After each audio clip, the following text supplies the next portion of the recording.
Right, you lot, in today's video, I'm going to be doing the 3 things we learned from our 2-0 loss against Newcastle United last night. I'm still simmering about it, to be honest. I think I covered it on extra time. There are a lot of things wrong with the performance, but I'm going to nail it down to 3 key things. So, the first one, and I'm going to say it for David Moyes in the back, Fornals is not a left winger.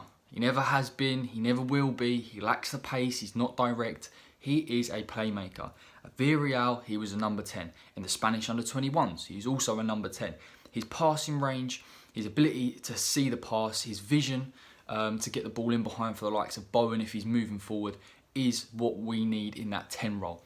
And what he's actually also added to his game since Moyes came in was a high level of intensity and work rate. Yes, he's not the most physical player, but he does pressure the opposition defences, he does pressure the opposition holding midfielders, and that's why he needs to operate in that number 10. There are players within our squad that we have that are more adept at playing in the wing position, and I do believe we'd have a greater balance to the squad. I'd even argue you could play Antonio there, but obviously his role up front on his own is pivotal. So I don't think going into the Arsenal game we can play Fornals on that left-hand side. For me, you either play him in his natural position or you don't play him at all, because we're not getting the most out of him. We lacked creativity yesterday, and you have to look at your most creative players and say, are they playing in the right positions? The answer on this occasion would be no. Mark Noble, Mr. West Ham, again, I always feel bad for saying this because, listen, he is a legend at West Ham. He's obviously played over 500 games for the club. But again, he's not a number 10. Now, I don't know what the insistence on playing him in a cam role is. I understand that it potentially gives him a lack of defensive responsibilities.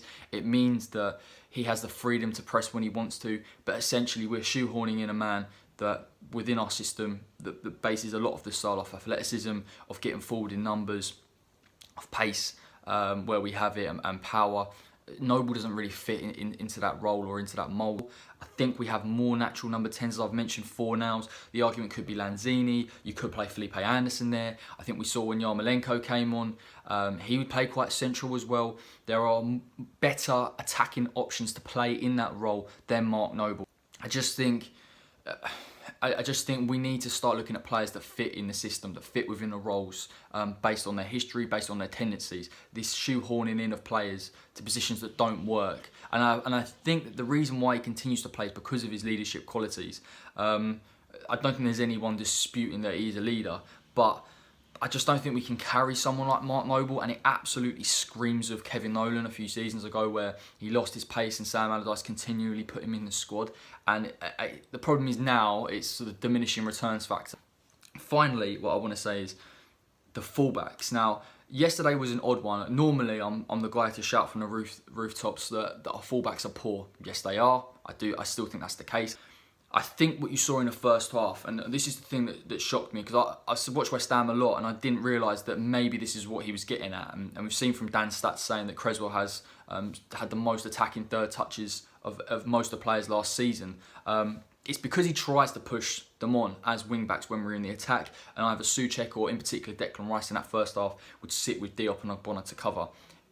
The premise of that is positive. If we had attacking wing-backs that had pace, that could get forward and also had the ability to defend, this would be a good idea. We would start to get a bit more width into our play. We would start to open teams up with overloads on the wings, and the likes of Pablo Fornals, if he was played in a central position, could find these men. But they don't have that ability, and the issue with both of them is that when they push up, they leave massive spaces in behind.